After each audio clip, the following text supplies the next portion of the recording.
Hello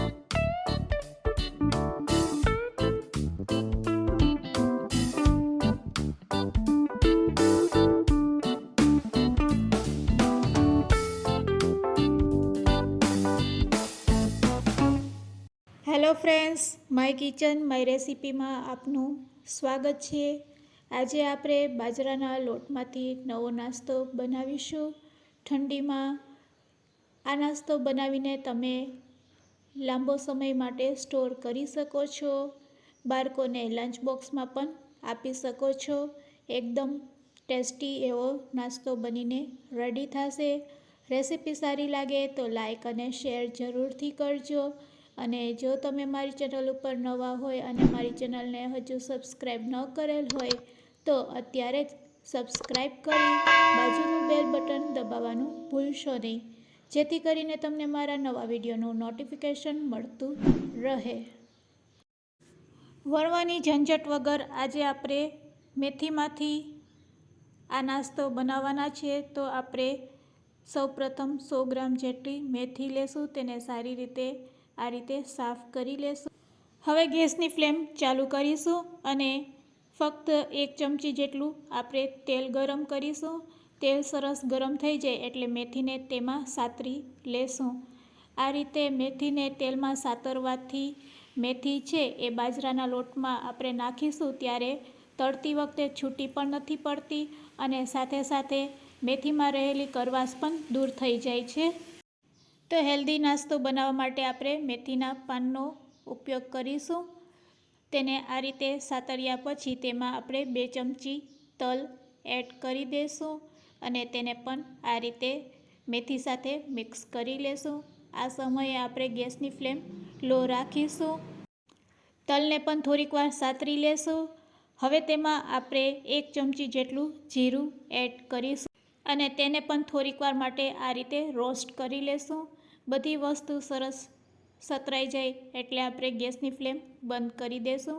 તો બધી વસ્તુ સરસ સતરાઈ ગઈ છે, તો હવે આપણે ગેસની ફ્લેમ બંધ કરી દઈશું। હવે રેડી કરેલા મિશ્રણને આપણે જે વાસણમાં આપણે લોટ બાંધવાના હોય તે વાસણમાં લઈ લેશું અને 5 મિનિટ માટે તેને ઠંડુ કરવા માટે રાખી દઈશું। તો આ રીતે તેને સ્પ્રેડ કરીને 5 મિનિટ આપણે રહેવા દઈશું। હવે તેમાં આપણે પહેલાં બાજરાનો લોટ નાખીશું। તો 1 વાટકા જેટલો અહીંયા આપણે બાજરો લેશું। સરસ ચારીને બાજરો લેવાનો। તે જ રીતે તે જ વાટકાના મેઝરમેન્ટથી હવે આપણે ઘઉંનો લોટ એડ કરશું, પણ અહીંયા અડધો વાટકો આપણે ઘઉંનો લોટ નાખવાનો છે, એ વાતનું ખાસ ધ્યાન રાખવાનું। તો બાજરા કરતાં અડધો લોટ ઘઉંનો એડ કરશું। હવે તેમાં અડધી ચમચી લાલ મરચું પાવડર, અડધી ચમચી હળદર પાવડર, 1 ચમચી જેટલો આમચૂર પાવડર અને અડધી ચમચી જેટલી દળેલી ખાંડ એડ કરશું અને સ્વાદ અનુસાર મીઠું એડ કરી દઈશું। હવે તેમાં આપણે અડધી ચમચી જેટલા અજમા લેશું। અજમા છે એ પાચન માટે ખૂબ જ ફાયદાકારક હોય છે। તો હવે આપણે આ રીતે તેને હાથમાં મેશ કરી અને પછી લોટમાં એડ કરી દઈશું। હવે લોટને આપણે ચમચી વડે આ રીતે પહેલાં મિક્સ કરી લેશું, જેથી કરીને મેથી છે તે લોટ સાથે સારી રીતે મિક્સ થઈ જાય। હવે આપણે આ લોટને છાશથી બાંધીશું। તો હવે આપણે 1 ગ્લાસ જેટલી છાશ લેશું। તો મેથી છે એ લોટમાં સરસ મિક્સ થઈ ગઈ છે। હવે આપણે થોડી થોડી છાશ નાખતા જશું અને આ રીતે હાથેથી આપણે લોટને બાંધી લેશું। તો આપણે છાશ નાખતી વખતે ખાસ ધ્યાન રાખવાનું, થોડી થોડી છાશ આ રીતે એડ કરતી જવાની અને લોટ બાંધતો જવાનો। તો આ રીતે આપણે થોડી થોડી છાશ નાખીને લોટ બાંધી લેશું। તો અહીંયા આપણો લોટ બંધાઈને રેડી છે, તમે જોઈ શકો છો। આટલા લોટ માટે આપણે ફક્ત 1 ગ્લાસ જેટલી છાશની જરૂર પડી છે અને 1 ગ્લાસ છાશમાંથી થોડીક છાશ બચી ગઈ છે, તો તેને આપણે સાઈડમાં રાખી દેશું।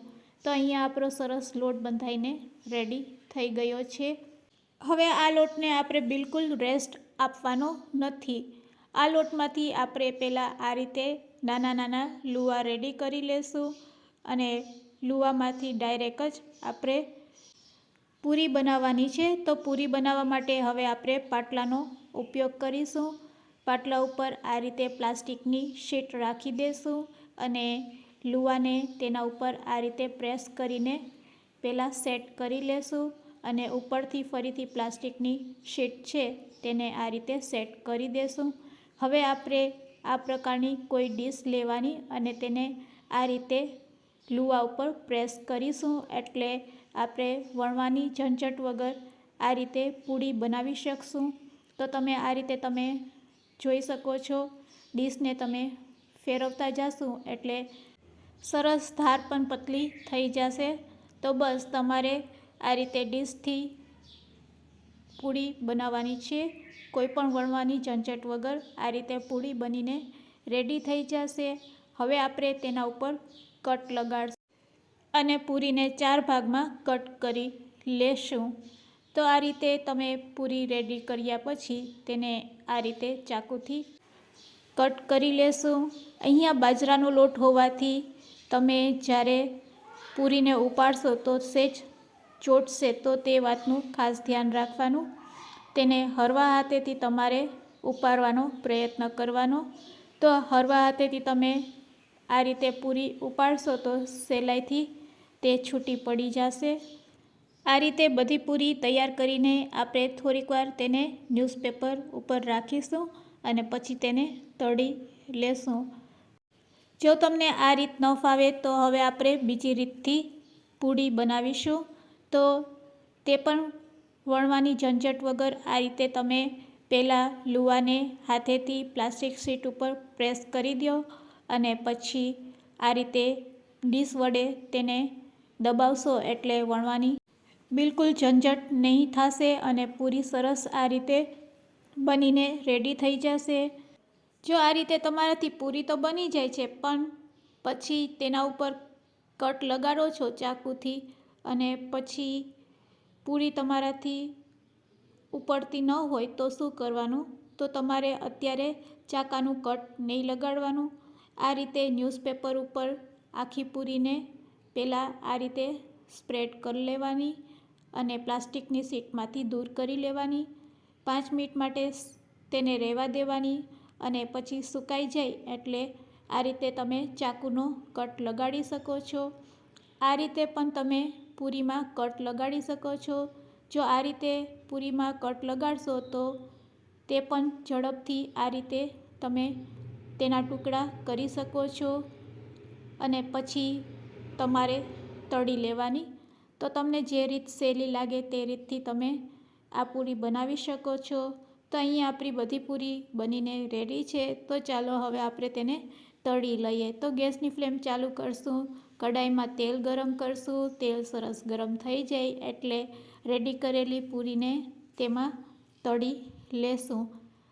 તો તેલ ફૂલ ગરમ થઈ જાય એટલે ગેસની ફ્લેમ આપણે મીડિયમ કરી લેશું અને મીડિયમ ફ્લેમ ઉપર જ તેને તળીશું. જ્યાં સુધી તે ગોલ્ડન બ્રાઉન કલરની ના થાય ત્યાં સુધી તેને તેલમાં તળીશું. આ રીતે ઝારાની મદદથી તેને પલટાવતા જશું અને જ્યાં સુધી ગોલ્ડન બ્રાઉન કલરની ના થાય ત્યાં સુધી તેને તળી લેશું.